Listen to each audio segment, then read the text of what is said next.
Hi everyone, welcome to my technical interest channel. Friends, আজিৰ এই ভিডিঅ'টোত মই আলোচনা কৰিম আপোনালোকৰ ইন্টাৰনেটৰ স্পীড কেনেকৈ বঢ়াব। চাওক, আমি কি কৰোঁ কেতিয়াবা যদি ইউটিউবত সোমাও, যদি কিবা ভিডিঅ' দেখিব বিচাৰোঁ তেনেহ'লে এনেকৈ ঘূৰি থাকে। কেতিয়াবা আকৌ ফেচবুকত ঘূৰি থাকে। চাওক, কেতিয়াবা এনেকুৱা খং উঠে, মন যায় মোবাইলটো ভাঙি দিওঁ। চাওক, মোবাইলটো ভাঙাৰ দৰকাৰ নাই। ছেটিঙত এনেকুৱা কেইটামান অপশ্যন আছে। আপুনি যদি সেইকেইটা অপশ্যন যদি ফ'ল' কৰে বা সেইকেইটা অপশ্যন যদি আপুনি অন কৰে তেনেহ'লে 100% আপোনাৰ মানে ইণ্টাৰনেটৰ যিটো ব্যৱস্থা আছে সেইটো বহুত স্পীড হ'ব। চাওক, খতকৈ কৰিব লাগে, মই দেখাই দি আছোঁ।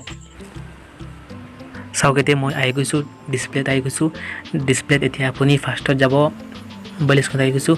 এতিয়া আপুনি যাব ছেটিঙত যাব। ছেটিঙত যোৱাৰ পাছত চাওক, ইয়াত লিখা আছে dual SIM and mobile network.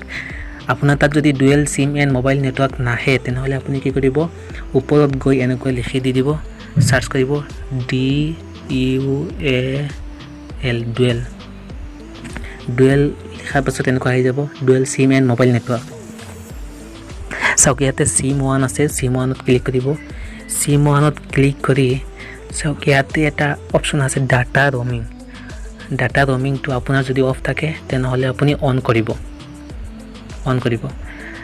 তাৰপাছত চাওক, একেবাৰে তলত নহয়, 3 নম্বৰত আছে access point name. Access point নেমত এনেকৈ ক্লিক কৰিব। ক্লিক কৰাৰ পাছত একেবাৰে তলত চাওক, ইয়াতে ৰেষ্ট বুলি এটা অপশ্যন আছে। ৰেষ্ট, আপুনি এনেকুৱা ৰেষ্টত গৈ ক্লিক কৰিব। ক্লিক কৰি ইয়াতে চাওক ৰেষ্ট এক্সেছ পইণ্টছ আহিছে, ৰেড কালাৰত লিখা আহিছে। ইয়াতে আপুনি ক্লিক কৰিব। ক্লিক কৰি এনেকুৱা ৰেষ্টৰিং হ'ব দিব। ৰেষ্টৰিং হোৱাৰ পাছত আপুনি কি কৰিব,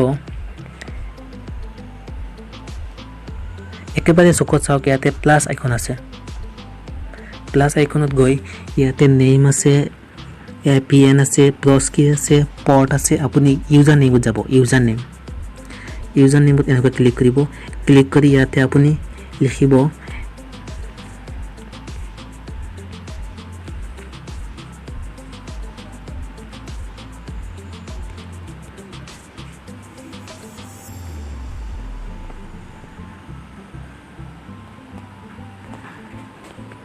লিখিব ইয়াতে হেছ লিখিব। হেছ লিখি ইয়াতে আপুনি লিখিব 4G টো কেপিটেল এটা দিব। 4G লিখি ইয়াতে সেভ কৰি দিব।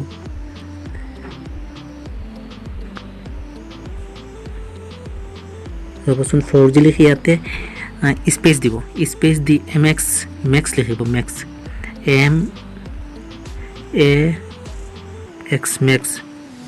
মেক্স লিখি ইয়াতে সেভ কৰি দিব।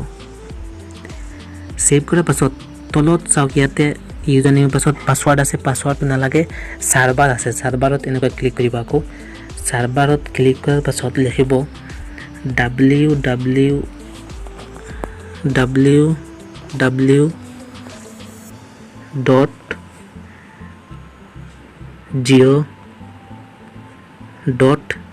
আকৌ ডট লিখি কম লিখিব, com লিখি ইয়াতে সেভ কৰি দিব। ইয়াৰ পিছত আছে এইখিনি নালাগে, MMS প্ৰস্কি এইবিলাক নালাগে। একেবাৰে চাওক, ইয়াতে আছে অটো নিকেতন আছে। ইয়াতে অটো নিকেতন টাইপ আছে। অটো নিকেতন টাইপত গৈ আপুনি কি কৰিব, ইয়াতে পেপ যিটো অপশ্যন আছে, পেপটো এনেকৈ ক্লিক কৰি দিব। তাৰপাছত আছে APN প্ৰট'কল। চাওক, ইয়াতে APN টাইপ এইটো নালাগে, APN প্ৰট'কল আছে। APN প্ৰট'কলত যোৱাৰ পাছত এনেকৈ ক্লিক কৰিব। ক্লিক কৰি এইটো ফাৰ্ষ্টত আছে, আপুনি তাত যিটো অপশ্যন আছে IPv4 IPv6 এইটোত আপুনি ক্লিক কৰি দিব। ক্লিক কৰাৰ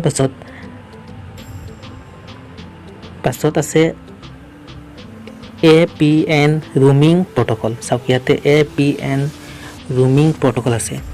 এইটোত আপুনি ক্লিক কৰিব। ক্লিক কৰি একেবাৰে 3 নম্বৰ যিটো অপশ্যন আছে তাতে আপুনি এনেকৈ ৰাখি দিব। পাছত আছে বাৰবাৰ। চাওক, বাৰবাৰ আছে। বাৰবাৰত আপুনি এনেকুৱা ক্লিক কৰিব। বাৰবাৰত ক্লিক কৰি আপুনি কি কৰিব, মই কৈ আছোঁ, আপুনি কি কৰিব, ইয়াতে ফাৰ্ষ্টত এইটো আছে ক্লিক কৰা আছে, আপুনি ক্লিকটো উঠাই দিব। উঠাই আপুনি কি কৰিব, LTটো ক্লিক কৰিব। LT ক্লিক কৰি আপুনি ক্লিক কৰিব HSPAP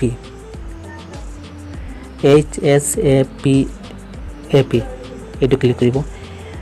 আপুনি যদি মনত ৰাখিব নোৱাৰে তেনেহ'লে স্ক্ৰীনশ্বট কৰি দিয়ক, স্ক্ৰীনশ্বট মাৰি দিয়ক, নহ'লে লিখি থৈ দিয়ক।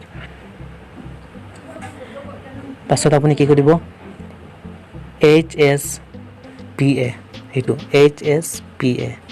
সেইটো ক্লিক কৰিব। পাছত আপুনি কি কৰিব, UMTS চাওক, UMTS এইটো ক্লিক কৰিব। পাছত আছে GPRS ইয়াতে ক্লিক কৰিব। এইখিনি ক্লিক কৰি এনেকুৱা বেক মাৰি দিব। ইয়াতে চাওক ওপৰত বেক আছে, বাৰবাৰৰ ওচৰত বেক আছে, বেক মাৰি দিব। বেক মাৰি আপুনি কি কৰিব, ইয়াতে চাওক সেভ বুলি ওপৰত এটা সেভ বুলি অপশ্যন আছে। আপোনাৰ মোবাইলত যদি সেভ অপশ্যনটো নাহে তেনেহ'লে তলত চাব মোড বুলি এটা অপশ্যন আছে, মোডত গৈ ক্লিক কৰিব, তাতে সেভ বুলি এটা অপশ্যন আহিব। চাওক মোৰ মোবাইলটো অপ হয়, সেইটো কাৰণে ইয়াতে সেভ বুলি অপশ্যন আছে। আপোনাৰ যদি মোবাইলটো ৰেডমি হয় তেনেহ'লে মোড বুলি এটা অপশ্যন আহিব। চাওক মই সেভ কৰি দিছোঁ।